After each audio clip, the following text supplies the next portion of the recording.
football. Yes, it's Duke football. Welcome to episode 1 of the General Admission Scumbags, your crazy uncle's favorite Duke football podcast. And now, here are your hosts, Noah Lunsford and Tyler Lester.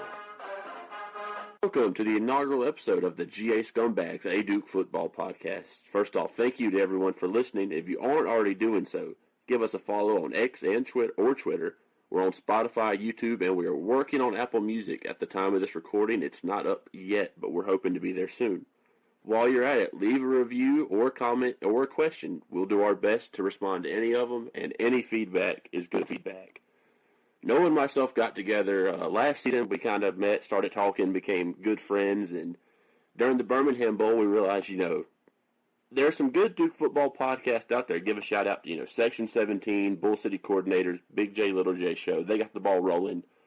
But we wanted a more laid back, fun, kind of just two guys shooting the shit football podcast. We're both passionate about Duke, kind of share the same views, and this is a great chance for us to help the community get out there and grow. Today's episode, we're going to keep it kind of simple. Recap Duke's offseason. We're going to talk NIL, talk transfers and recruiting. Saturday, April 20th in Wallace Wade Stadium. It is the spring game, Manny Diaz's first chance to show us what he's got. And at the end of the episode, we've got a lot of questions to answer from people off of Twitter already. It's going to be fun.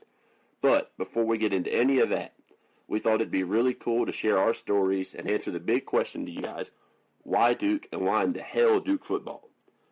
So I'm going to pass it to Noah here and shut up for a minute and let Noah kind of bring himself on, share his story, and talk about Duke football. Noah?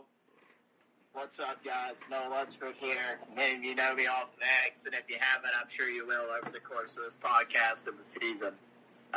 First Duke football game I ever attended was 2004. My grandfather's a Duke grad. Him and my grandmother took me to Wallace Wade Stadium to watch the great coach Ted Roof lead Duke against Navy. At the time, I had no idea why I liked the team that lost to Navy 45-0 in 2004 at the crisp age of 4 years old. Here I am, 24 years old now, 20 years later, and as dedicated and involved with the program as I've ever been. Just really enjoying everything that's been brought to light. I'm a Duke football sicko and a Duke football general admission scumbag, and that's one thing I'm definitely proud of, and one thing that you will always hear us be is prideful about our Blue Devil football. Yeah, and don't get it twisted, folks. We're not sitting in those blue chairback seats. We're sitting on the bleachers in the corners, barebacking the whole time. Like we're diehard. Chairbacks are for losers. I will die on that. Wallace Wade was at its best when I had a track and had nothing but steel bleachers. Track and bleachers. Bring it back, Nina. Come on. Yeah, that was what a time that was. The good old Ted Roof days. Ted Roof, Carl Franks. The closest thing to Jerry Sandusky Duke football ever had. Hey, look, one thing you can't say about us before we get too far into this, you can't call us bandwagons. You cannot say anyone that supports this team is a bandwagon. There is no casual to being a Duke football fan. Especially not the diehards. We're starting to get it. It's always a good side of a program when you start to get those casual fans sprinkling in that don't really know Duke football. We're starting to get there, and that's a good thing. That's a good thing. Definitely one thing I've seen over the past season, 2 seasons really, at that, since 2021, was just the growth on social media of fans that were mostly either Duke basketball fans or they lived in North Carolina and didn't really keep up with ball. And now, we're starting to see a nice influx of newer fans, and, a lot of people like to hate on them, bandwagon, this and that. You ought to be able to bring them in with open arms, and we're really, really appreciative for all new fans and all the work that's being done to keep driving fans and get them into Wallace Wade. So that's a huge positive we've seen definitely over the last 2 seasons, and it's definitely continuing on and up and up. Oh, absolutely. And to piggyback off of what Noah just went with, while I start to tell my story, speaking of Duke basketball fans, we're pro Duke everything. Like right now, softball and baseball are just tearing up the ACC, kicking ass, taking names left and right. If you are a Duke basketball fan and you don't even acknowledge Duke football, with all due respect, we could care less about you. If you leave a question in our mailbag and I go to your page and it just says Duke basketball, I will make damn sure that you are the last person to get put on this podcast. We are pro Duke football and Duke football only. We love Duke basketball. We want them to win, but this is a Duke football show. Football. So, with that being said and out of the way, I'm Tyler Lester. I've been a Duke fan. Now I'm look like a jackass. I grew up a Duke basketball fan. I wasn't a big football person until like later on in my life. My first football game that I can recall watching was like 2011, and I was 12. But being a Duke basketball fan, I was like, well, the common thing to do would be go Duke football.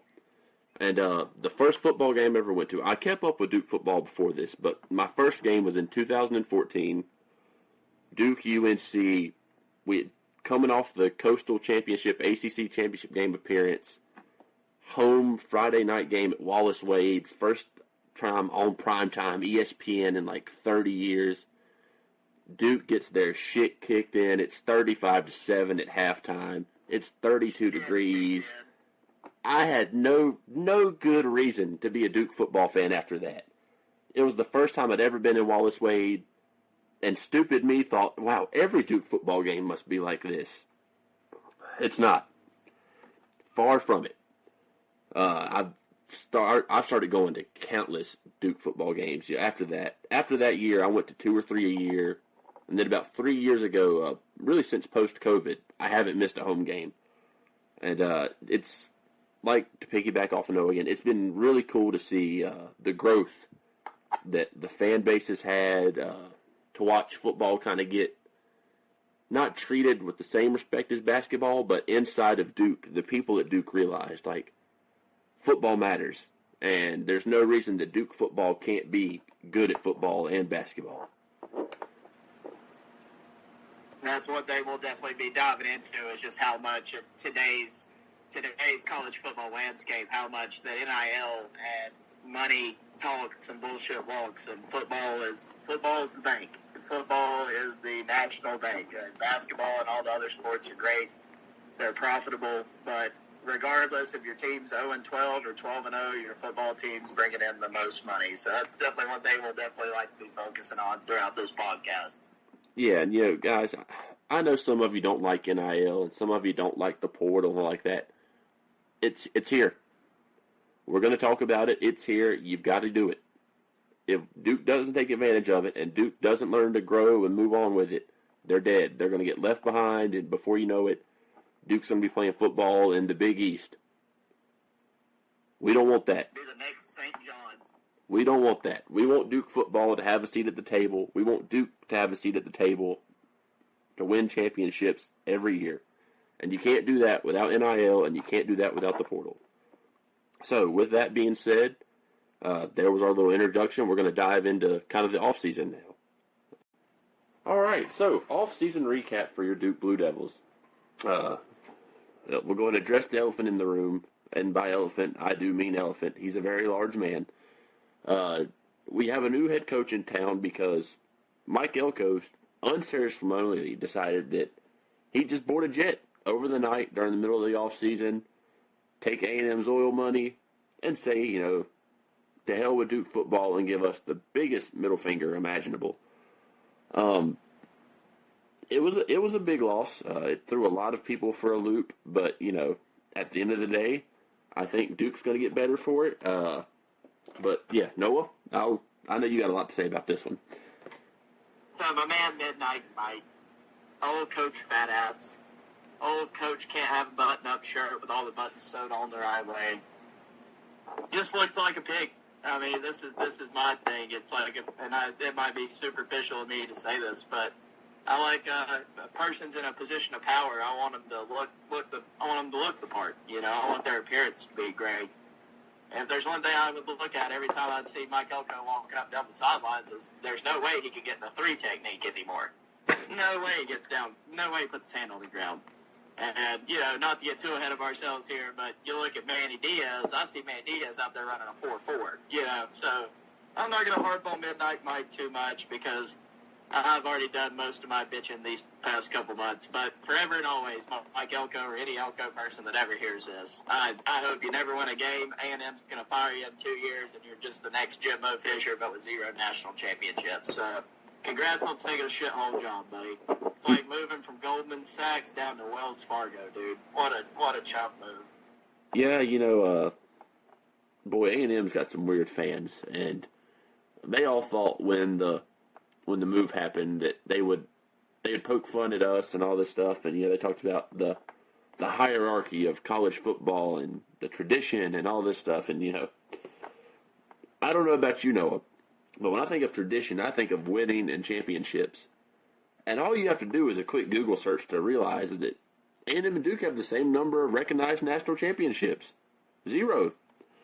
So, congrats to, the A&M fans that continue to live in this delusional world where they think that they're like the Alabama of Texas or something like that, but, It must be hard being the third best school in Texas every year, or even fourth some years. I mean, you got good old Longhorns, you got the Horned Frogs, you got the Red Raiders. I mean, we're just, and I mean, even SMU now. SMU's been on the up and up. Yeah, I mean, they probably got past the death penalty all these years later. I mean, it's just hard being little brother all the time, and Duke fans can't relate to that because we own this state. We just own it. So I understand A&M. You guys are hurt. You guys have to find a way to cope. But I'd find a different group of people to fuck around with. Yeah, there's not many of us. The Duke football Twitter is growing. It's growing. It's still a small, tight-knit community. But you mess with one of us, and you're gonna get all the backlash from everybody. And make no mistake about it, Duke football may not be the fiercest thing in the world. We have a lot of assholes on Twitter, and we will come right for you. We don't care. You mess with us, we're gonna fight back, and we're gonna punch below the belt. We're not afraid to do it. But we're gonna win. America wants to paint Duke fans as pretentious, entitled assholes, then we are gladly accepting that position, and we'll act that way at all times. Do not worry about that one bit. Yeah, I mean, if the shoe fits and if they're gonna force you to fit in the shoe, accept it. But enough about Mike Elko. We don't want to give him, the satisfaction of talking about him too much. Other departures this year for Duke, and I'll just list them all, and then we can kind of go and talk about the ones we want to break down. Kevin Johns is out after 2 years of being an offensive coordinator. Trooper Taylor, 5 years, coached running backs, he coached receivers, was one of the better recruiters. He's gone. He was here for 5 years. Tyler Santucci was a co-defensive coordinator and defensive coordinator here for 2 years. Lyle Hemphill, safeties coach for 2 years. Patrick Daugherty, tight end, special teams, 2 years. Jess Simpson, 2 years as a D-line coach. Coach Ishmael, 2 years as a DB's coach. And Adam Cushing, offensive line coach for 3 years. And, the big thing there that you notice is 2 years, 2 years, 2 years, 2 years, 2 years, 2 years. Elko was here for 2 years. It happens in football. Head coaches come in, they bring their own guys in, they leave, they take their guys with them. The one exception to that, though, I don't want to give him his flowers because he went to A&M, but at the same time, I gotta give Trooper Taylor tip of the hat. He went 2-0 in bowl games, folks. Don't forget that. Trooper Taylor's never lost a bowl game as an interim head coach, but he stayed. Merchant Trooper Taylor. Absolutely, he stayed when David Cutcliffe left, and we can kind of talk about this more as the off season goes on. It was announced before it ever happened that Trooper Taylor was going to leave, and Nina and Trooper, they did a great job of trying to downplay it before the bowl game. I think stuff got out that wasn't supposed to, and Trooper had already said he was going to stay for the bowl game. I hate the fact he went to A&M, but man, he was a player's coach. He was a dog. The guys loved him. Like, he was one of the boys. I think he's going to be the biggest missed impact out of anybody.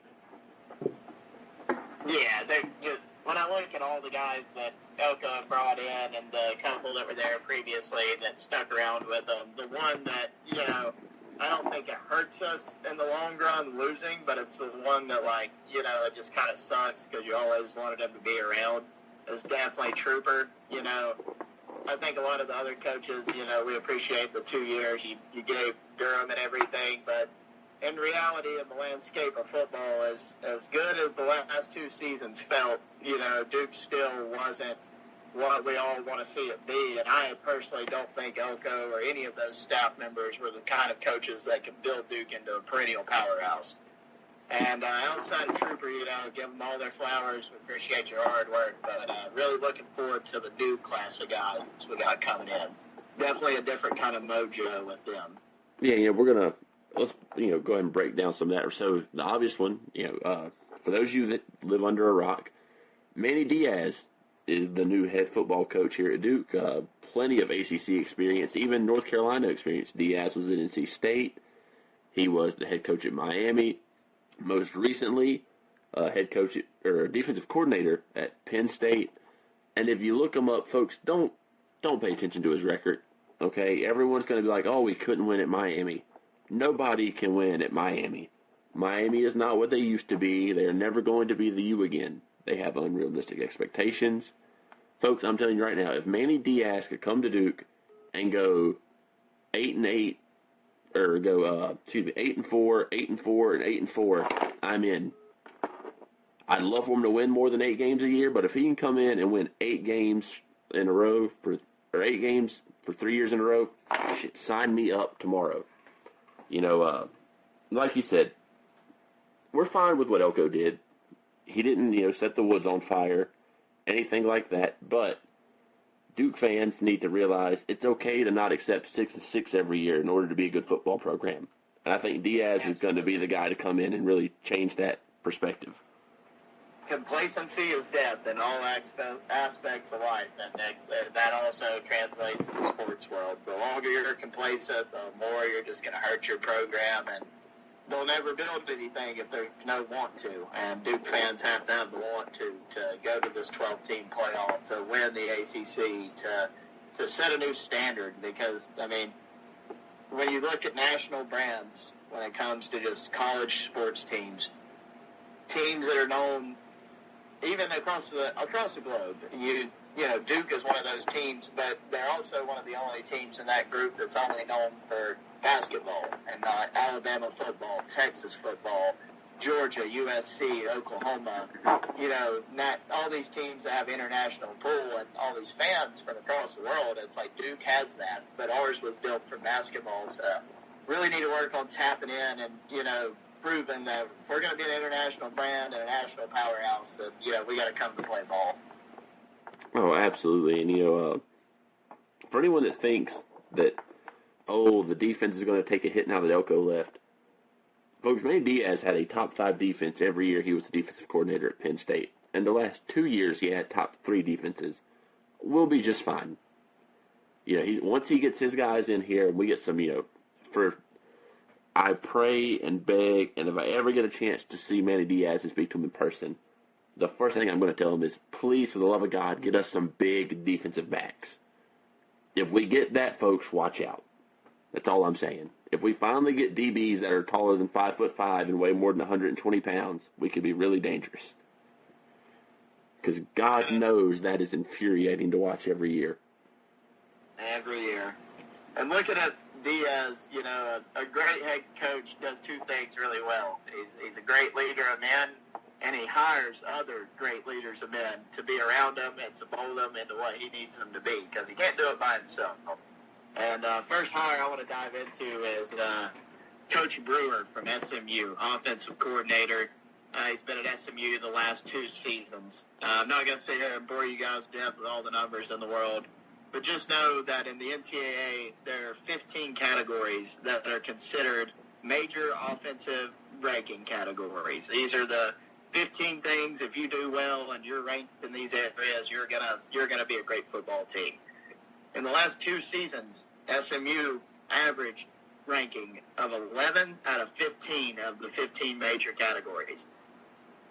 Some of the best ones to look at: passing yards per completion, 14.82. They were flinging it for almost 15 yards per pass.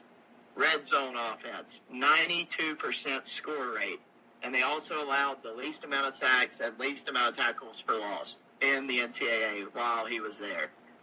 You know, that's just SMU, man. Before the last 2 years, they were kind of, falling off again and not winning many football games. And got to give pats to SMU for spending that money again and bringing in some guys. And what Brewer did there was unreal. And for Diaz to be able to, and Duke as well, to be able to pay the money and get him to buy in on the vision of what Duke can be is huge for us. Because Brewer's the guy that can turn this thing up for us. Oh, big time. And one thing to really point out here, we're going to be efficient on offense. Folks, we're going to be explosive on offense. Duke is going to be fun to watch. It is going to be fast-paced. They're going to get up and down the field quick. They're going to throw it all over the field. They're going to run it in every single direction. No more side-to-side runs and RPOs and all that fun bullshit that, never worked, that we got tired of watching on 3rd and 7 and 2nd and 4. And, yeah, that's a different rant for another day. Brewer is a big-time hire. There was a point in time, folks, he's not going to be here long. Don't expect him to be here more than 2 or 3 seasons. But there was a point in time where Duke wouldn't have even been in contention for a guy like this. Again, for people that think that Duke football isn't on the up, I don't know what you're paying attention to. Just simple stuff like this. It's not about money when you come to Duke. SMU's got money. SMU's joining the ACC for 4 years and not getting a dime out of it. That's how much money they've got in Texas right now. They've got cocaine money because SMU. They've got oil money because it's Texas. If they wanted Brewer, they could have paid to keep Brewer. Brewer chose to come to Duke, and it's that simple. He chose to come here and be a part of Diaz's staff. And that's just, getting big-time coaches like that, big-time lower-level coordinators to take a job at Duke is a huge step in the right direction for growing a program. One of the other, just get to the other side of the ball here with Diaz's hires, Coach Packey, and also, Coach, if you ever hear this and I didn't pronounce that right, we'll sit down and have a beer sometime. You let me know how to say that last name. But anyways, Coach came from Texas State University last year, the damn Bobcats. You got to be a college football sicko to know about the Texas State Bobcats. But if there's one thing both of us know about, it's the damn Bobcats. Last year, for as many of you probably don't know, their first 8-win season ever. First FBS bowl appearance. Also their first bowl win. They beat Rice in the Servpro First Responders Bowl in Dallas. And if you don't know the powerhouse of Rice, then you don't know football. Go Owls, baby. Yeah, go Owls. Owls hard. So, anyways, when he was in San Marco coaching the Bobcats, they ranked 9th nationally, sacks per game. They had 8.3 tackles for loss per game. He led guys to a lot of all Sunbelt honors, and I'm a Sunbelt homer. Roll Nears, baby. App State. You'll hear quite a bit about it, I'm sure. But Fun Belt all the way. The Sunbelt's turning into a competitive football conference, and if you're out there putting out first-team guys, then, you're doing something right. And also, before his stint at Texas State, he was at the North Dakota State University. If there's one thing I'll say about the Bison, is if you tell me Duke can get any coach that's been there in the last 5 years, give them a blank check. Then whatever they do up there works. It works well, and that's the kind of toughness we need on the football team. Absolutely. The big thing here is,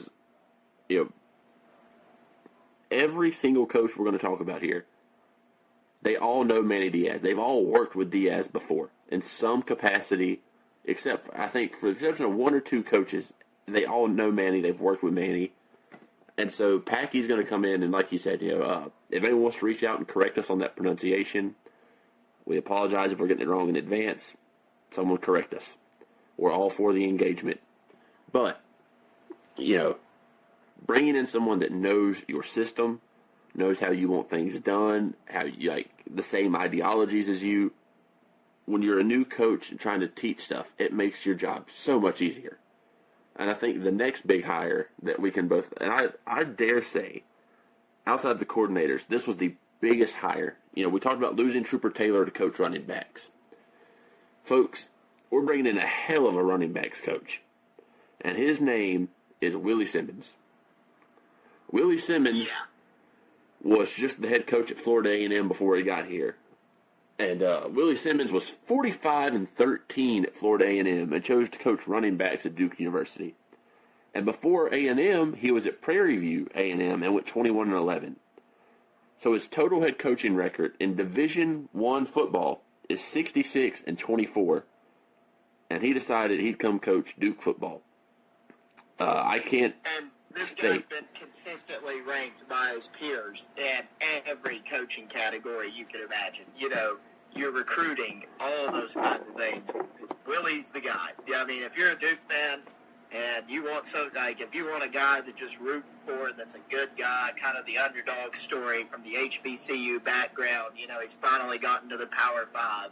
You're looking for that Rocky kind of dude. It's Coach Willie. I mean, get it tattooed on you, baby. Put it on your forehead. DDMF, Coach Willie. We're a Coach Willie Stan podcast. Get a Willie on your forehead, people. Everybody, Willie on your forehead. Willie's on my forehead. God. But to bring this back in real quick, folks, that's going to happen a lot. Just go ahead and warn you now. We're here to have fun. Some people wouldn't do that kind of stuff. We don't give a damn. We're here to have fun and talk football. That's what you're getting into with the scumbags. It's in our name, scumbags. I don't know what you expected with a name like that, but because it's church. Oh, yeah. This isn't your Sunday morning podcast. This is your Friday night bar podcast. We're here to talk about Willies on foreheads in football. It's that simple. But Coach Simmons is to bring in someone with head coaching experience, big time coaching experience. I don't care what school it is. Division I coaching is Division I coaching. You don't get there by accident. That's going to help Diaz again. And before we get to the rest of the coaches, looking at this staff, man, I've got it pulled up right here. All of our coaches. There's some good names, and you love to see it. But then you realize we're not going to have many of these coaches for more than 2 or 3 years. Willie Simmons is going to be gone in 2 or 3 years. He's going to get a head coaching job somewhere. And just going down the list, Simmons, Packey, Brewer's definitely gone. Next guy we'll talk about. We'll lump these two in together. Gabe Infante, who's coming in to coach special teams and defensive tackles, and Rick Leister, our safeties coach, coming in this year. They're both joining us as they were with Diaz at Penn State. They were both defensive analysts for Diaz while he was the coordinator. Those are two guys. I don't see a single coach on this team that I look at and I'm like, we might have this guy for 5, 6, 7 years. There are a lot of big-time coaches on here. And the next coaching, Noah's going to get really excited to talk about this one. We got a new tight ends coach. His name is Justin Watts. And I'm sure Noah's over the moon about this one because Justin Watts is joining us from the Appalachian State University, the second best football program. Thing we're going to do here on this podcast. It's we've got the utmost respect for the champions of the mountains, for the leaders of the Sun Belt, the best FCS team to come to the FBS, and the entirety of that whole thing existing, the Appalachian State Mountaineers. Yeah, we're a Duke pod, but we're going to show love to some other schools. I am always all for backing the second best football program in the state of North Carolina, right behind us, of course. Absolutely. And so let's before we break into the last two coaches here, it's already gotten some controversial mentions on Twitter. We may be banned from the Section 17 tent in B5 for tailgating this year, but we are pro every time we touch. We are pro Sunbelt football. We are pro Maction football. We are downright just football sickos. We are pro all of that. And again, we can't state enough. Anyone who disagrees with every time we touch at Duke games, you're just a bum.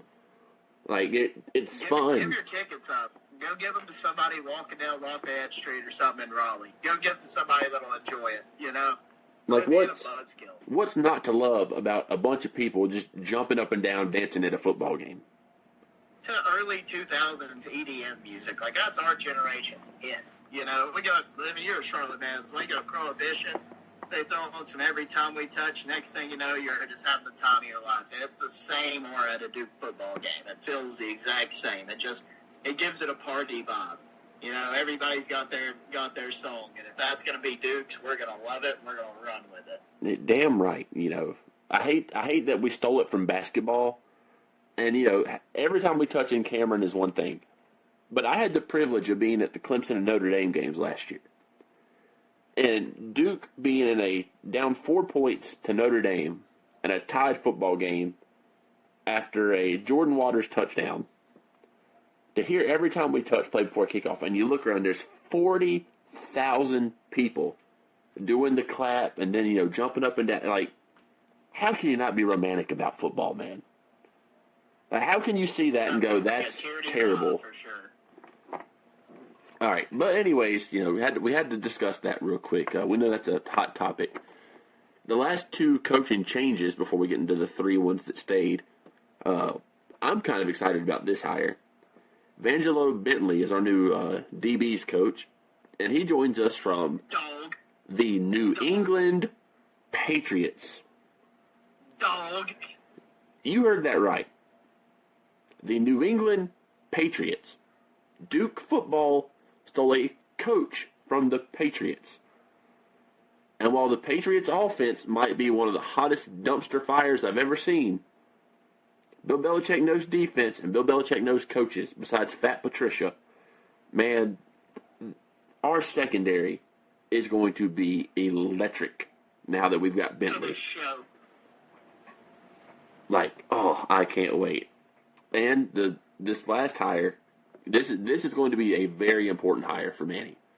We're bringing in Jeff Norrid, offensive line coach, another Fun Belt. You know, we stand the Fun Belt. He joined us from Louisiana. He's coming in from Louisiana, his most recent job. But he's been at, I don't have it in front of me, but I know he was at Auburn, and I believe he was at Arkansas, coaching offensive line. Coaching offensive line in the SEC is about as big time as it gets for coaching offensive line. So, I mean, he's got his work cut out for him this year. You know, we're bringing in a lot of transfers, bringing back, I believe, one starter on the O-line. But, so it'll be a big test for him. But if he can pull it together, and I think he can, we'll be all right. Now, we do bring back three coaches. We'll skim over the first two. I don't want to discredit them, but, you know, the third one's the one I really want to get to here. Coach Zon Burton and Harlan Bauer, our wide receivers coach and our defensive end coach. This will be their third year in the program, so they came in with Elko and opted to stay. But no, the big one, the one that, you know, this guy is more synonymous with Duke football almost than anybody at this point. Our man, David Feely, the strength and conditioning coach, is back for year 3, reunited with Manny Diaz. And I'm telling you, people, David Feely is the guy. I don't know if there's a better personality in college football than David Feely. And not just personality. He backs his talk up. It ain't no bullshit walking. It's backed up. And Dave Feely, man, everything he says and he preaches, and you see it through these players' social medias and interactions with people just talking about him. Everyone's bought in. And once you buy into a Dave Feely system, you're going to win a lot of football games. So that's always something to be excited about.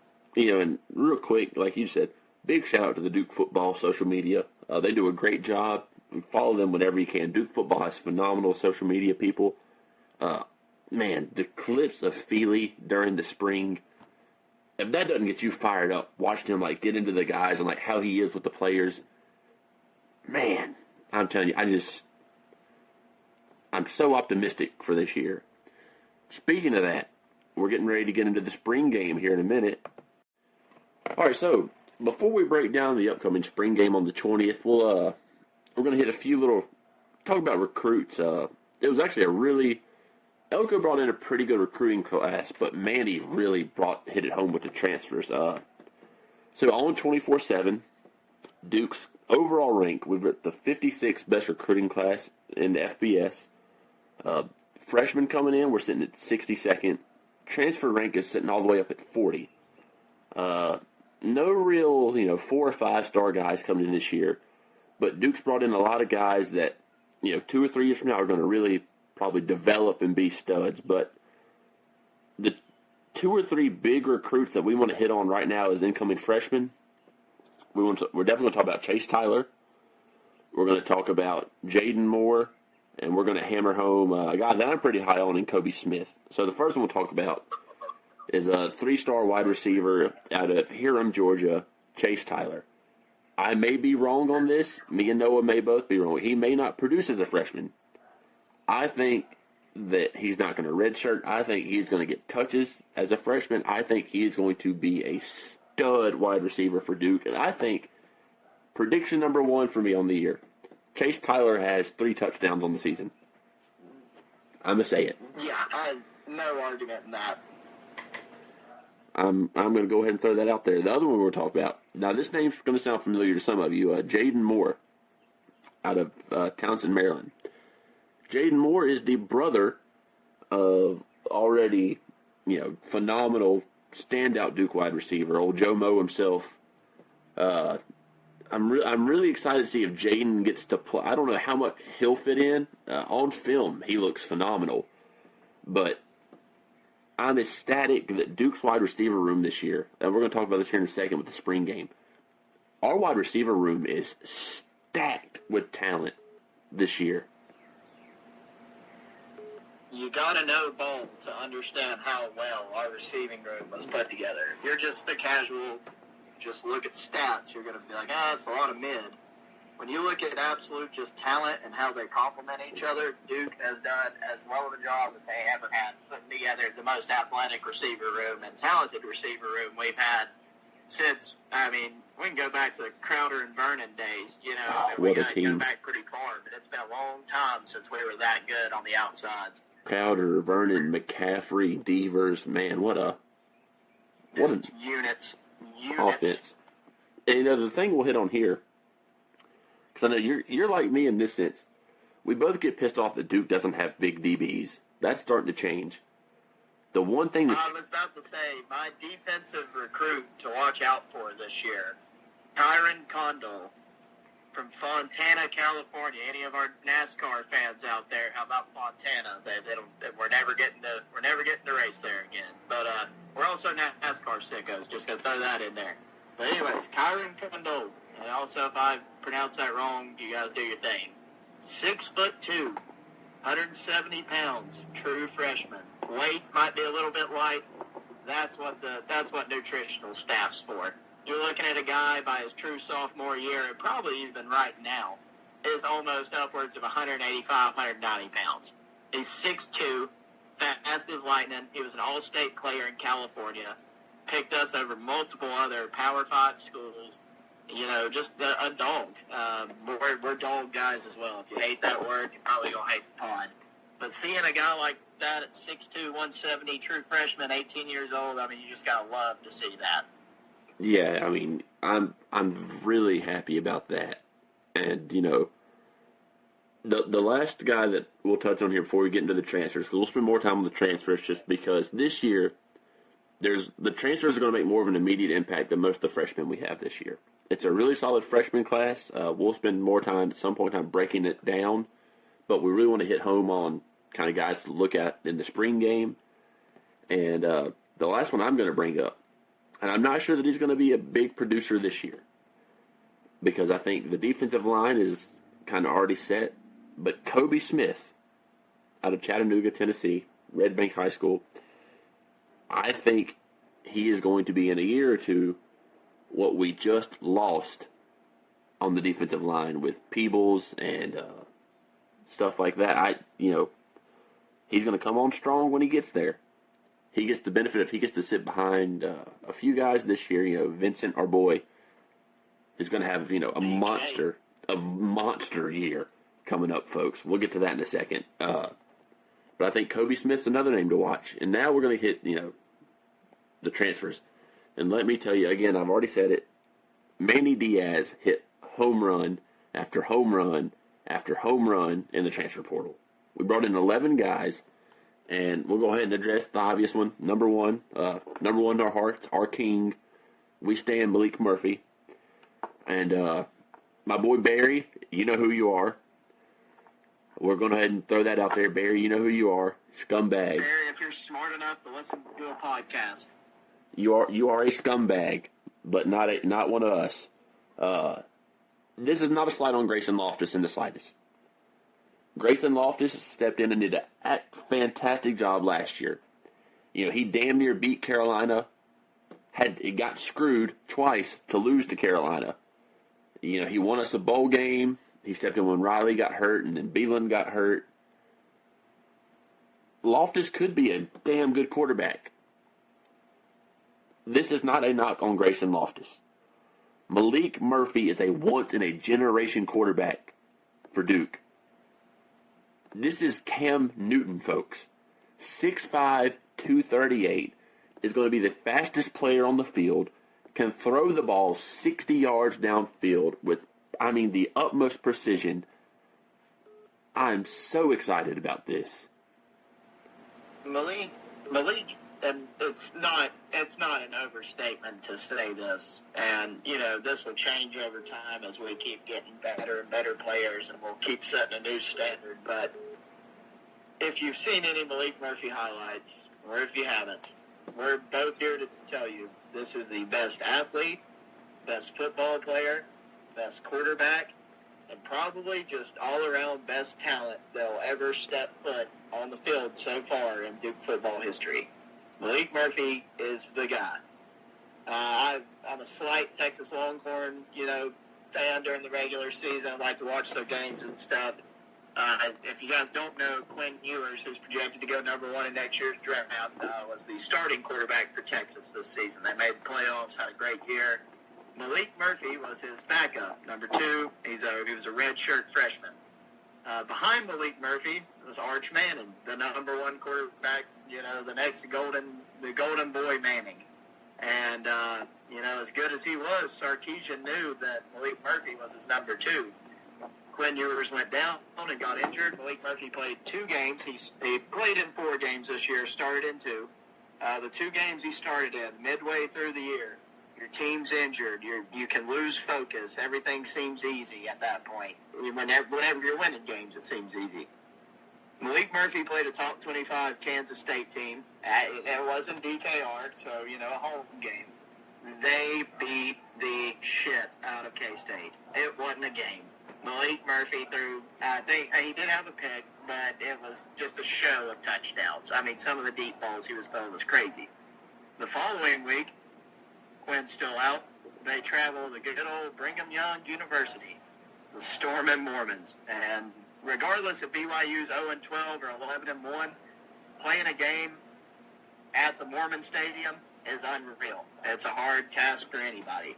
And they went in there and laid belt to ass on BYU. So just a ton to be excited about. And it's all rightfully earned. Yeah, we won't talk about them too long because we're going to talk about them a lot during the season. If you're not excited about Malik Murphy, I don't know what to tell you. You can't look at his stats and not be excited. You can't watch him and you can't just look at him and not. He is a specimen. It is absurd. But all right, so the next big transfer we're going to break on here. I'm excited about this one. I'm a defensive guy. I love that side of the ball. Coming in from Liberty is old Kendi Charles. He's a senior. However, he's going to have 2 years of eligibility left because he will have a COVID year. And in his 4 years at Liberty, he played all 4 years. His first year, he only had 2 tackles, didn't play much. After that, he had 21 tackles, 60 tackles, 26 tackles. He's got 13 sacks, 13 and a half to be exact. The defensive line took a big hit. You don't just simply lose Aeneas Peebles, Jamion Franklin, Dwayne Carter, guys like that, and just assume everything's going to be okay. This is a hell of a guy to bring in to kind of take some of the pressure off. Kendi Charles is a big-time get in the portal. watching his film for OG Duke fans that like to give comparisons to guys we might have seen in the past. Watching him play reminded me a lot of those for the last 2 years of Kenny Ananicky, 2013-2014 seasons, man. Just a disruptive animal, nice edge presence, but also if you're going to run a bunch of Texas twist blitz and you're going to cross a 7 technique over your 3 technique, he's athletic enough, fast enough, and strong enough to play defensive tackle as well. So it's going to be huge for us. He's a plug-and-play guy. He's a stunning athletic. I mean, anytime you want to stunt your linebackers, you need to shift your D-line. He's the kind of guy that's so athletic, he can make some of those longer loops, running from the 7 hole to the 8 hole, things like that. So really looking forward to what he's going to bring to the table. Well, folks, in our first pod, we've already discussed willies and a-holes, so that tells you how we're going to run things. Some things you just, how we operate. Some things you just can't let slide. So the last big one we're going to get on here in terms of the portal guys coming in before we just, give a brief overview of the rest of them, get on to the spring game. Me and Noah are both just, again, being a part of a sicko, you learn offensive line. You learn to love the offensive line. And, folks, Zachary Franks, looking at the wrong guy on 24/7. Zachary Franks is coming in from Northwestern. 6'6", 315 pounds offensive tackle. I don't know what else to say. If there's one thing they do right in the Big Ten besides punt, it's, they have damn good offensive linemen. And he's coming from Northwestern, so he's kind of smart, and he's coming to Duke from Northwestern, so he's damn smart. He probably got tired of getting his ass kicked by us every year. I don't know why Northwestern keeps trying to play us. Does a home stake at Northwestern. If we really look at it, we have just owned Northwestern. Yeah, they try to make it a yearly series, and they try to describe it as a rivalry. Both teams have to win for it to be a rivalry. Like, it's just a one-sided ass kicking, It's like Duke and Wake Forest in basketball. Like, sorry to bring it up, but, it's just not competitive. So welcome to the team, Zachary. We're glad to have you here, and when we go to Northwestern, when we go to Evanston in week 2 or 3, it'll be nice to beat the shit out of your old team for you. You can see how it feels to be on the other side for once.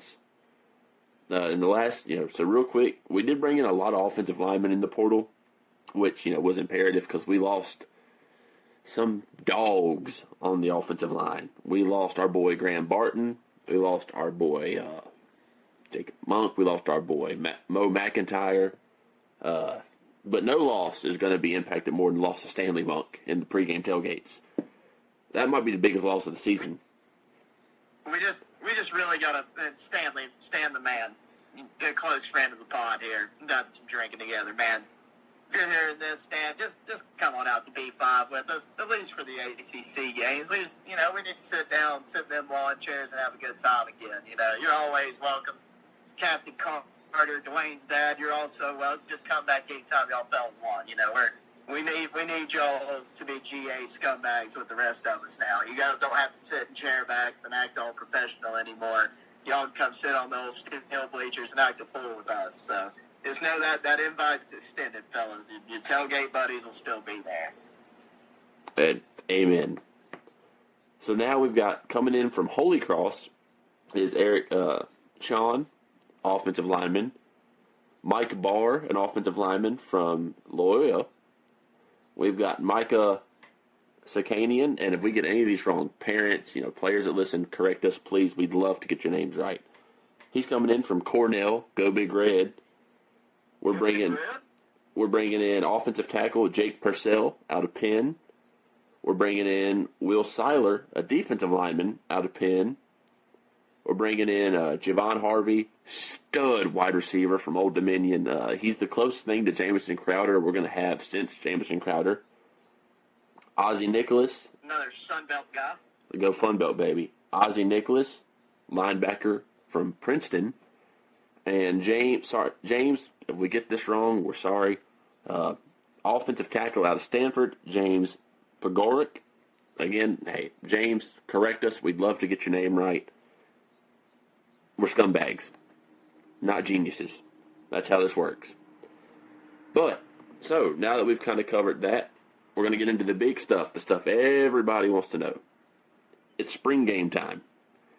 Now, at the time of recording this, we do not have the rosters for the blue-white game, so we can't give a prediction on which team we think is going to win, but follow us on X or Twitter. We'll have that up as soon as they release the rosters. We'll make our predictions for that. But if you've already followed us, you know a few days ago we tweeted out who we thought would be our players of the game.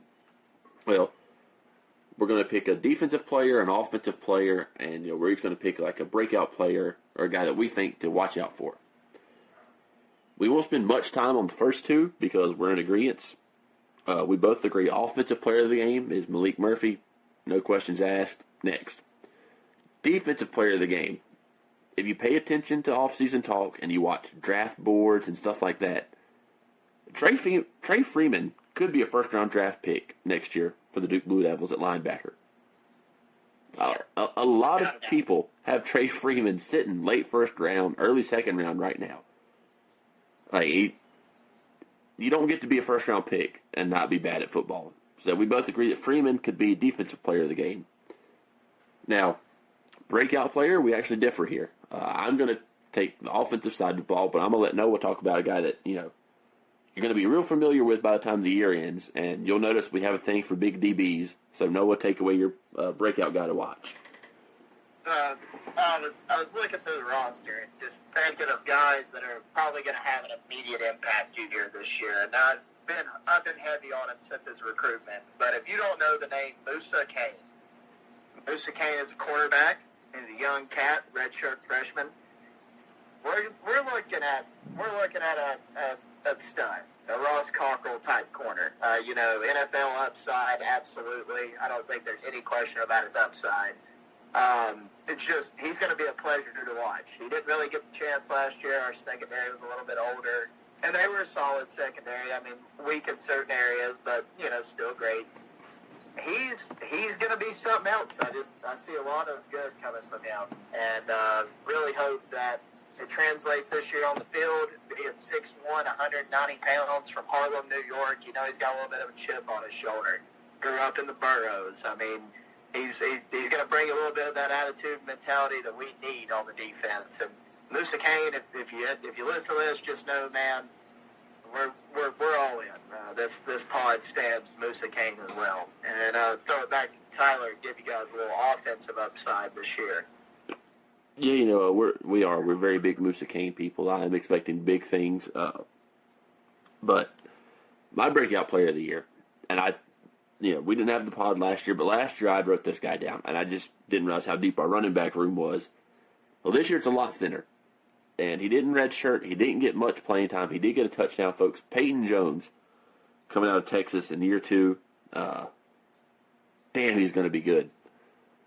We've got our boy Quez back, and that's good. That's good. He'll have a big year for us. But Peyton Jones, I'm fascinated with Peyton Jones.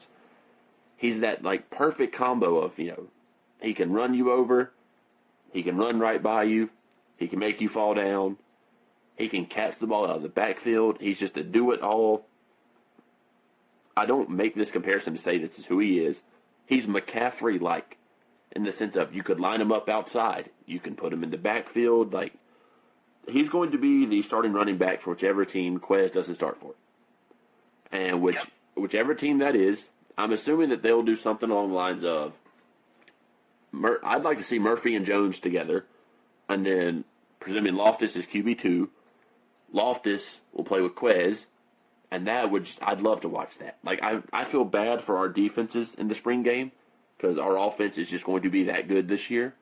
But just to highlight a few positions real quick. Again, we've talked about the receiver room being really deep.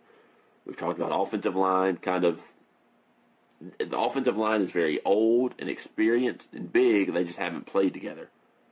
The defensive line took a big hit. There's Trey Freeman. We're high on the secondary. To show you how big of a sicko we both are, we got a new punter in town. I don't know how many people knew that. We got the punter in town. Don't know how many people knew that, but we lost our boy Porter Wilson.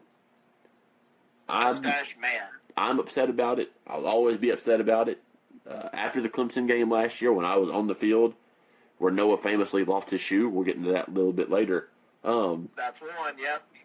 Put it on the tracker. We'll get there in a minute, folks. I had the pleasure of, Porter, I went up and got a picture with him. We just sat on the field, and he talked to me for like 4 or 5 minutes.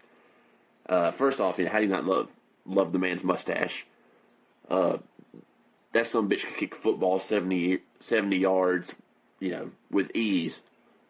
I'm a little sad to see him go, but, that is something to watch. We're bringing in a new freshman punter. Freshman, it's always tricky. I expect to see Duke maybe be conservative on fourth down, or more aggressive on fourth downs this year with that. And then our boy, shout out to Josh Cox right here. Josh Cox's childhood hero, Todd Polino, is back kicking field goals. Honorary Polino family member Josh Cox, folks. If you guys don't know Josh, just know that Josh Cox loves 2 things, well, 3 things: Coke Zeros, Q Shack, and some Polino. And it'll take much to make Josh happy. And those 3 things, he has a great time on Saturdays. And, Todd Polino is going to be, I'm really excited. There was again, and before we start doing this, friendly reminder that, we're talking about college athletes, 18, 19 to 22, 23, 24-year-olds. Keep it civil. They're going to make us mad. They're going to have bad games. When they have bad games, we're going to talk about their bad games. But when we talk about them, or, when you guys write in and, stuff like that, don't attack them or anything like that. You do that, we're going to block you on X. You won't ever be on the show again. They're college athletes. We're here to praise them when they do good. If they do bad, we talk about it. We don't make it personal. At the end of the day, they're on our team. We want them to do good. Simple as that. That being said, from like 2015 to 2020, 2021, Duke's special teams was just downright abysmal. I mean, it was bad. Roper. All of my homies hate Coach Roper. Yeah, Coach Roper, he's up there with Mike Elko and our boy Barry in terms of never having a seat at the table for the pod. Just Zach Roper, if you just ever somehow come across this, just please don't ever come back to Durham. We are not Zach Roper fans. Nothing would make me happier than for the University of North Carolina to sign Coach Roper to a lifetime deal. Lifetime. I'm still hoping that happens one day. I kind of want him to bring back Larry Fedora. I loved it when Larry Fedora was coaching because we always beat his ass, but that's another story for another day. So again, we're going to empty out the mailbag here in a second, but again, as soon as we get the rosters for the blue-white game, we'll post our predictions on X, on Twitter, whatever the hell you want to call it. Just another reason to be following us on there if you're not already. And it's the name of the podcast, folks. It's just GA Scumbags. All right, fans, and it is now time for, the mailbag. And, some other people do this. Section 17 does this, and we're not trying to step on their toes. They're great people. This is something that me and Noah both agree that, we want to do a lot. We want you people to be involved in this podcast. This is our podcast, yes, but this is a Duke football thing. This is a community thing. We want everybody in on this. We want to bring on people from Twitter, let them make picks with us, talk football with us. We want this thing to, be everyone's podcast, and we're just the 2 hosts of it. This is an equal employment opportunity podcast. Yeah, if you like Duke football and you're a scumbag, then you're on the podcast. It's that simple. So, without further ado, Noah made a post the other day asking, do you guys leave questions for us that we would answer? And let me just tip my hat to everybody. I mean, you people brought some damn banger questions. This is a hell of an opening mailbag to have for our first episode. I couldn't be happier about it. We couldn't appreciate your guys' influence and following the last couple of days as well. I mean, getting all these questions, almost upwards of 100 followers now than just being 1 week into it. We're really glad to have you guys along for the ride. So, just jumping into it, we're going to lead off with our boy, Jeremy Roach, defender, soon to be Malik Murphy. Yeah, hey, shout out to Jeremy Roach, defender. Maybe a little off topic, but if y'all had to choose, what conference would y'all want Duke to go to, assuming the ACC collapsed? So the scumbag in me, there's two answers here. The scumbag in me, Sun Belt. Sun Belt, Sun Belt, Sun Belt. It doesn't make any sense. It's probably terrible for the program, but gosh, it would just be cool. In all reality, Duke to the Big Ten. I think that's the most logistical, makes the most sense, has the highest upside. I don't see us being an SEC team, but I definitely think we could make our way to the Big Ten. Yeah, absolutely. And, hey, shout out to Jeremy Roach, defender. We've both, he's great person. Formerly Riley Leonard, defender.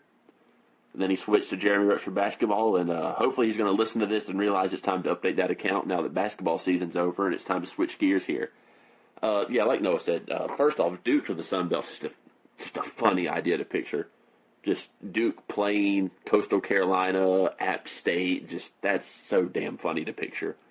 But in reality, it's going to be the Big Ten. The Big Ten cares about academics. They care about basketball. Like, Duke's got a seat at the Big Ten whenever the ACC. It's going to happen, folks, because Jim Phillips is a bum. The ACC is going to crumble one day, and it's going to be the Big Ten and the SEC, and Duke's not going to the SEC. We don't want to be in that, conference anyways. We want to try and win. We can win in the Big Ten. We can't win in the SEC. But, hell of an opening question. So the next one we're going to go to, and I'm picking this one personally because our boy Bobby Boom on Twitter. My boy Bobby. Bobby's my dog. My Birmingham brother, Bobby Boom. Bobby wrote us a simple question, and it just said, where are Noah's shoes? I'm not going to answer this question. I just want to leave that, Bobby asked, where are Noah's shoes? And I'm going to let Noah, have fun with this one. So, this story has kind of turned into a little bit of like Duke football lore at this point. It's catching on. It might go in the Hall of Fame one day. Last year, week 1, Duke Clemson. Beautiful, beautiful outcome to the game.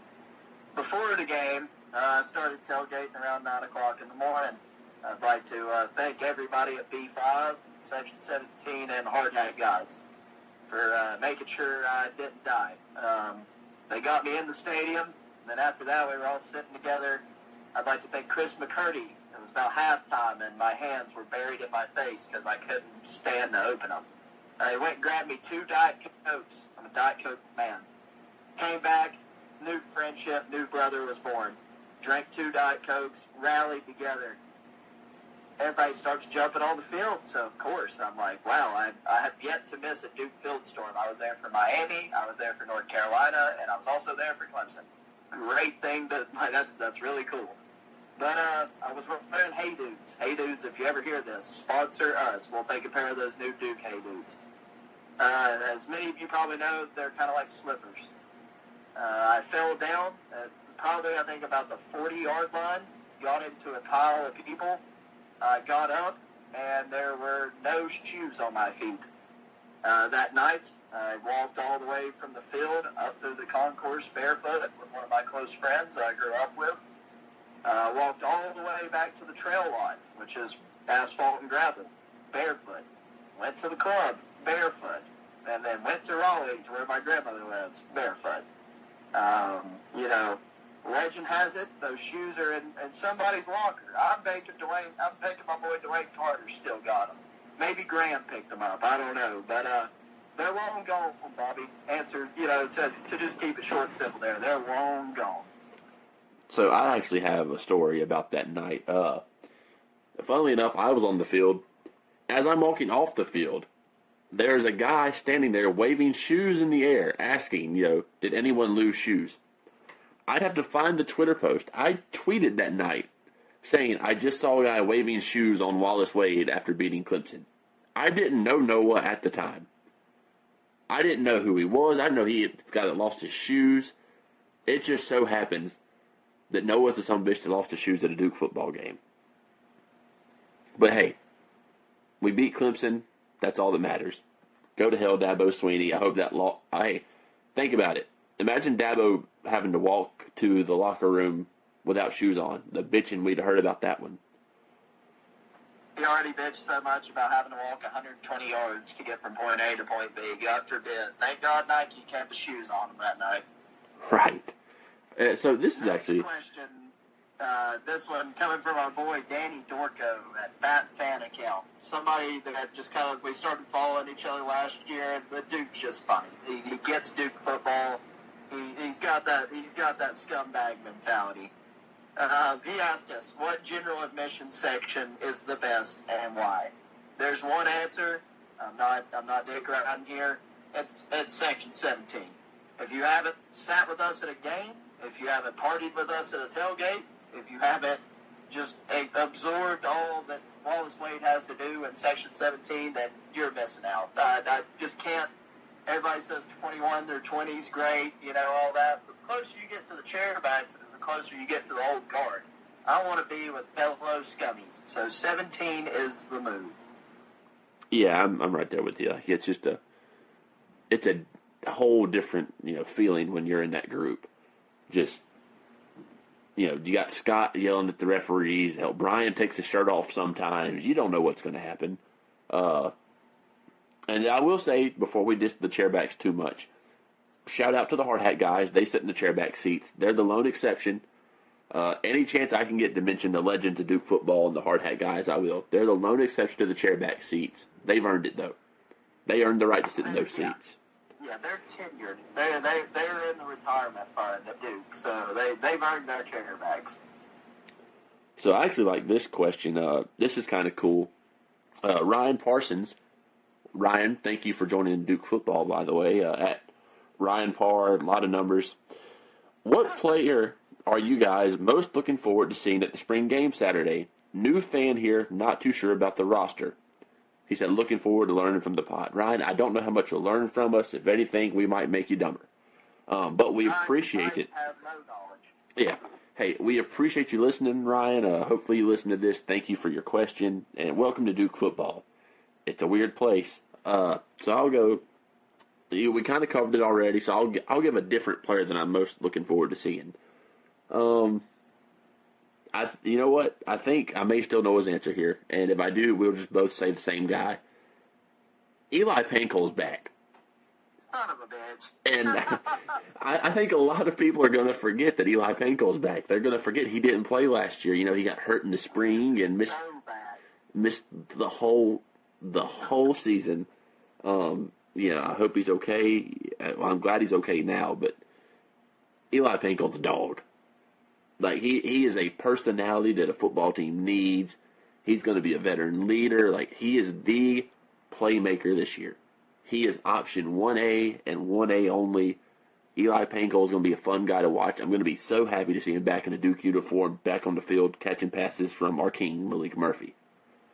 Our sweet prince, Malik Murphy. Our generation.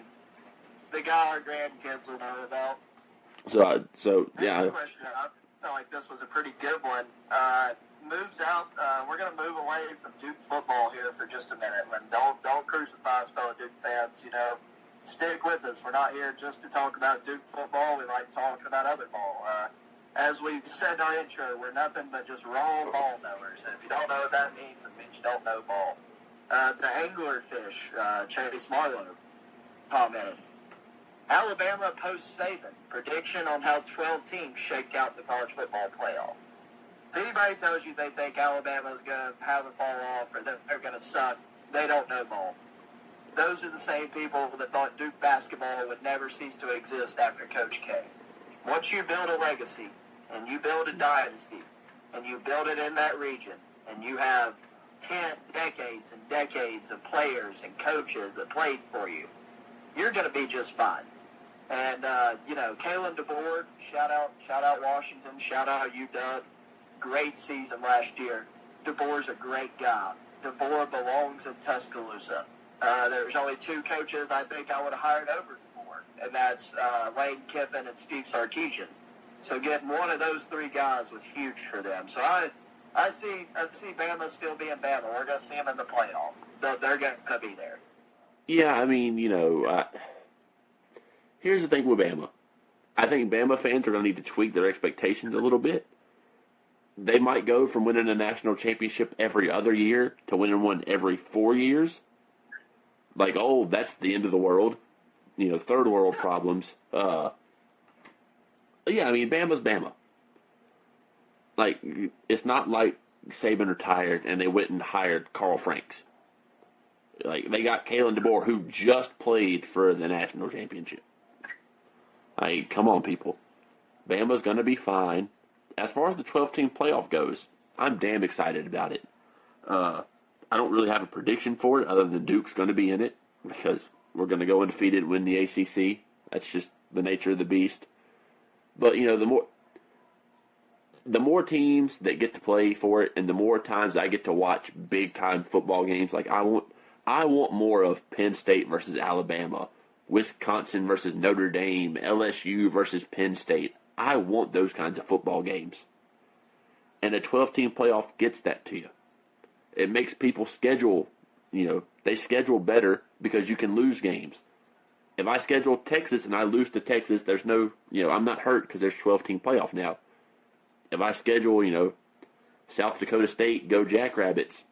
If I schedule South Dakota, if I schedule South Dakota State and I lose, I may not make the 12-team playoff now over a team that loses 2 games to really good teams. So I think we're going to see more big-time non-conference football games, and I love that. Like, I love watching, the MAC and the Sun Belt, but nothing's better than, watching Notre Dame play Ohio State, watching Georgia play, Penn State, Michigan, and LSU. I want the best of the best to play at the end of the season, and it's that simple. And, of course, Duke's going to be there. So, to move on from that one, our boy Sam. Love Sam. He's a Dodgers fan, so I don't love that about Sam. But that is Sam's only downfall. Sam's fatal flaw is he's a Dodgers fan. We can't all be perfect. But, Sam goes, out of returning players from last year's squad, who do you each think will take the biggest step forward, a.k.a. your players to watch? So, again, we'll give different names here. A guy I'm big on, I'm going to go defensive line right here. Wesley Williams is a name to watch out for there. I think Wesley Williams is going to have a very big year sliding in to, where Jamion and Dwayne and them were. He's going to be, I believe, a sophomore this year coming up. Wesley Williams is going to have a big year. He came on late last season, I think against Virginia it was, played the game of his life. I started getting more and more reps. So I expect Wesley Williams to be a fun name to watch at the end of the year. And, Noah, we got a lot of players to watch at this point, so I'll just let you just pick a name out of a hat. So my guy is going to be someone I think we're going to see playing a lot of slot receiver this year. He's a North Carolina native as well, which we love that. I know Jordan Mann will love this. You too. He's a Forsyth County guy. Sean Brown from Winston-Salem, redshirted last year. Little undersized, but when you talk about just a guy that just knows how to play football and does explosive things regardless of how big he is, I think we're going to see a lot of him running the slot position this year. A lot of drag routes, a lot of crossers, a lot of having guys like Eli Pankle set up on a deep post and have him wrapped around on a wheel behind him. Just running explosive plays to get him open. And I'm really looking forward to see what Sean Brown does for us. Yeah, and so all right. So before we get into like the last 3 ones we're going to cover, all kind of tied to NIL and they're more serious discussion to have. Our boy Jamie Holt, GTHC. If you don't know what that means, it's Go to Hell Carolina for those that might be listening. And we stand. Dude's group chat, brother. Yeah, at jholt915. He asked, how long into the season before I almost died because I tripped over a flagpole? For those of you that don't know, when Jamie's not skipping work to go to the beach, Jamie is, trying to not hurt himself at Duke football games. Last year was a rough year for Duke people. Scott Medlin, one of the Section 17 guys, got into a little medical episode. There was Noah. And, Jamie almost got a concussion. It only happens early games, so Jamie's going to be fine for the spring game. For those of you that are concerned about his well-being, he'll be okay. We play UConn, I believe, week 3 or 4. That's a home game. That's going to be a 12 o'clock tip-off or 12 o'clock kickoff. I'm a little worried about Jamie's well-being for the UConn game. Early kickoffs mean early tailgates, and that's when bad things happen to Jamie. So, Jamie, just be aware. For these next three, I'll still chime in. This is going to be, Noah's going to be more of the NIL aficionado than I am. I know the gist of it. We're both the part. Hey, shout out DDC, Durham Devils Club. Get in it right now because supporters of the DDC on this pod. We got to have you in it. Phil the Wade, go follow them right now. They are doing great things for Duke football to grow Duke football. But to start going into the NIL stuff, our boy Crimroy at Crimroy12, another good follow. He asked, I'm actually writing in my English class about NIL. Salute. Hope you made a great grade on it. What do raw ball knowers think will be changed in the future with NIL, if anything? My short answer to that is I can't really say because we all know that NCAA is a bunch of dumbasses that don't know what they're doing. They don't know their ass from a hole in the ground. They're why we're in a spot we are now. NIL is needed. It is a good thing for players to get paid. They should. Too long, people were just taking advantage of it. That said, it got introduced poorly, and now it's just free market. There's not really anything the NCAA can do to kind of tone it back. I think letting the schools get more involved is something that they should do, and I think they're leaning that way, if I understand it correctly. Noah can talk on that more here in a minute. I know Nina King sent out an email recently to everybody about NIL a little bit better, so I'm going to let Noah have this one from here and kind of get on his soapbox with NIL. So, my whole thing, NIL. I love NIL. I think NIL is great. I think it's one of the best things we've done for athletes in a really long time outside of maybe concussion protocol and stuff like that more seriously. For me, the way to fix NIL, it's easier than a lot of these big-time on-3 and 247 guys make it out to be. Everybody's talking. There needs to be so much governing and stuff like this. We don't need governing. We don't need the NCAA to step in and be like, here's the rule set. If you break any of these, death penalty. We're going to suspend you, take scholarships, this and that away. The key to NIL is making one rule, and that's making a cap limit. That cap limit is used for each team. That's the max amount of money that they can acquire from donations. That right there needs to be a separate entity, and then whatever else that people want to pay has to come from the school endowment fund. To me, it makes the most sense. You cap off the public's NIL donations at $2 million a school, $3 million a school. Endowments and other things like that are what pays the rest. Right now, the NCAA is in battles to try and get it to where schools can use endowment funds to fund NIL and things such as that.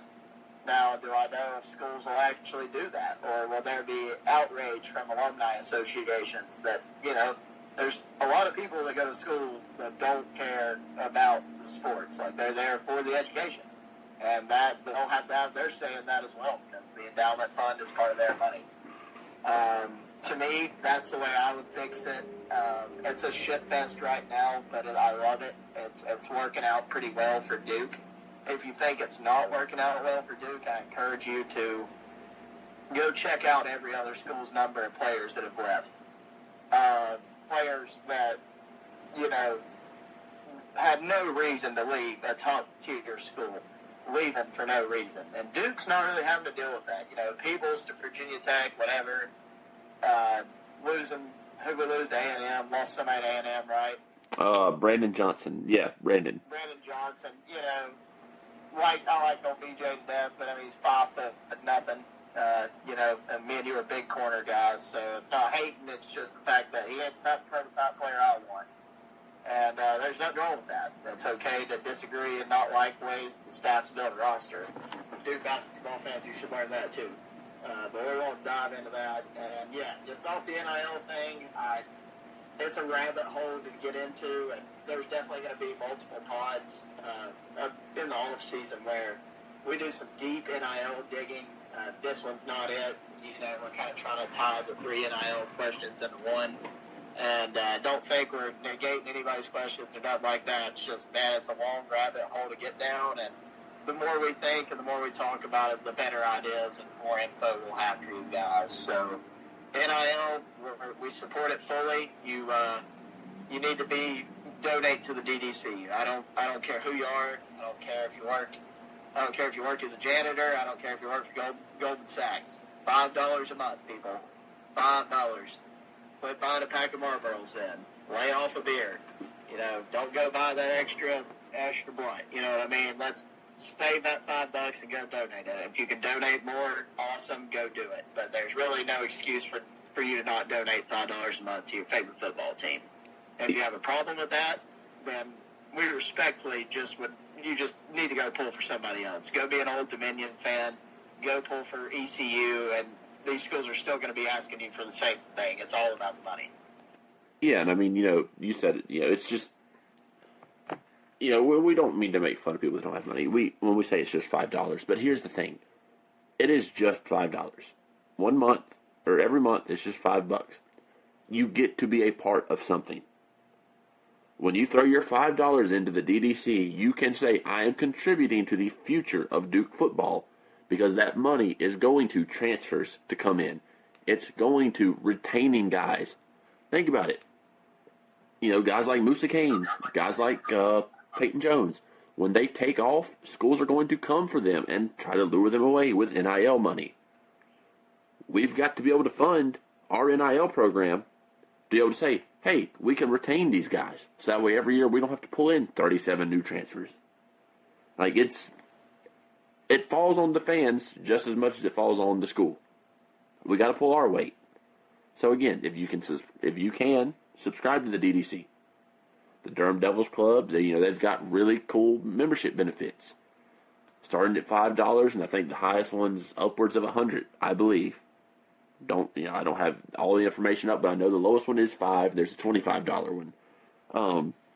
The last question we'll hit on before we kind of wrap things up right here. I can't really answer this question at all because I don't have insider knowledge like this. But our boy Brian Porras, he's a pretty good follow. He's really in the weeds a lot. He asked, is there any discussion about fundraising for a football operations center? I can't answer that. I have no knowledge of that. I'd love to maybe find out for you and ask some people I know, but I don't know if I could share it if I knew it. I'd hope there is. Noah, I'll just put you on the spot. If you know anything, you can go ahead and tell me. But I don't know anything to speak on the matter. So, Brian, as soon as I saw your question, I went and did some texting to a couple of different people that have a lot more pool of money than I do. And those people are gracious enough to talk to me, just a lonely little GA scumbag, about things I probably shouldn't even know. But from what I could tell and gain from any text messages and some responses from some very credible people is, I don't know if that's in the cards right now. I know we're looking at certain facility upgrades, locker rooms, things like that over the course of, the next few seasons. I think we started that, though, when Nina King was here. None of it's new information. When Nina got here, one of our things that was big with her was upgrading facilities. The Yo Center and things like that, I think we'll see in the coming years those get upgraded and turn into some really special complexes. We're getting some of our large alumni donors that necessarily maybe weren't football people for a while. We're getting them in and getting them to start spending some money. So, Brian, I hope that helps you. If I find out anything else, and if we ever get more breaking information on that, we'll definitely throw that out there in the pod if we can. And that, I believe, I'm going to double check on X here. I think that is the last of our mailbag. And make sure we don't skip anybody because, we've got a great group of, followers already. And that is the last of the mailbag. So we're going to wrap it up right there. Again, our first segment might be our best segment. Yeah, first off, I'm going to get on a soapbox here. It's always been something I've wanted to do this podcast, just, have my own space to talk about Duke, and, I'm glad Noah's here with me. We're kind of the exact same person. We, text each other all the. I wish I could show you the amount of texts we have where we say the same thing within a 20-second span. Like, we're the same bitch. 90% of the time. But, we hope you guys, stick around and, listen. We're going to try and crank out episodes during football season. We'll recap, once a week. We'll try and do something during the off season, maybe every 2 to 3 weeks. We're going to have fun content during the off season. Like, we're not just going to sit there and talk about Duke for an hour and a half. We might do some fun top 10 list. We'd like to bring on, guys from Twitter. Who knows who we might get on for interviews. Just saying. But, it's our first time doing it. Bear with us. It's not going to be perfect. I'm sure there's going to be a lot of stuff we can do better. If you, again, any suggestions, comments, questions, feel free. One of us can reach out to you. Just thank you guys already for all the support. And last but not least, this is going to be our weekly, or not weekly, but our every podcast we put out. This will be how we end it. It's called the General Admissions Scumbag of the Week. There's only one requirement. If you want to get and be a scumbag, you got to do something scumbag worthy. For us, that's things like betting. We love to bet. You chugging a bottle of vodka in a Duke jersey. You at the bar dancing, singing karaoke in Duke gear. It can be your question to the mailbag. We had some really good ones that were almost scumbag worthy. But there was one that really stuck out. His name's Hoosier Stan. Hoosier Stan is an Indiana man. He loves Indiana sports. There's nothing in his X or Twitter about the University of Texas or Duke University. Hoosier Stan told us he bet on Malik Murphy to win the Heisman. Not only did he bet on him, Hoosier laid down $100 at plus 20,000 for Malik Murphy to win. For those of y'all that aren't that great at math, that's one thing I do excel at. That payout is upwards of $21,000. And Hoosier Stan, man, we're glad you followed. Glad you said you were going to be tuning into the pod. And we just want to congratulate you and let you know, Hoosier, you are the Blue Devil General Admissions Scumbag of the Week. Yeah, I can't think of a more proud achievement to have in life than, being deemed Scumbag of the Week by a couple of mid-20-year-olds. That's truly an honor. Hoosier, I'd love to meet up with you. Hell, we'll fly you into Durham to come to a game. Like, I will fly you into Durham to come to a game. You just use my Amex, please. Hoosier. Yeah, please. Stan, we love you. We're glad that you decided to put $100 on Malik Murphy. If you're gonna bet, do it responsibly. However, I think that's a phenomenal bet. I can't tell anyone to go bet $100 because I'm not going to be responsible for you losing money. But I think it's a great bet, a phenomenal bet. I may or may not bet the same thing. So again, thank you to everyone that's going to listen. We hope you share this when you get the chance to. Leave a review, comments, questions, everything like that. If you're going to be at the game Saturday, come say hey to us. We won't be hard to find. We'll be in B5, and then we'll be in Section 17. We won't be in Section 17. They're just closing the bowl. So we'll just be on the side. We will be in the hardbacks. Come find us. We'll be standing up screaming. When they play Every Time We Touch, we'll be dancing. Despite a lot of people hating that song, we'll be there doing it. Thank you guys for all the support. Go Duke, baby.